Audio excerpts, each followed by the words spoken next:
এক মিনিট দাঁড়াও।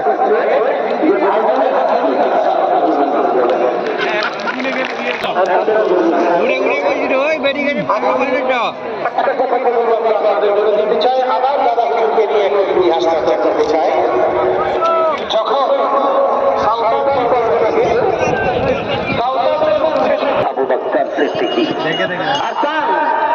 আমার ভাইজান, যেমন আমি বললাম যে হাসপাতাল গড়ার কাজকে এগিয়ে নিয়ে যাচ্ছেন, তাই আমার ভাইজান আদিবাসী সমাজের জল জমি জঙ্গলের উপরে যে স্বাভাবিক অধিকার, আমরা অনুরোধ করবো সংক্ষেপে বলবেন। আবার একটা ঘোষণা দিচ্ছি আপনাদের, আমাদের দুই পাশে ননস্টিটি দুটো ক্যাম্প করা আছে।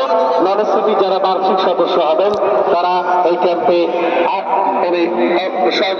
সদস্য পদ আপনারা সঙ্গে গ্রহণ করতে পারবেন। আর এখানে দাম দেওয়া আছে।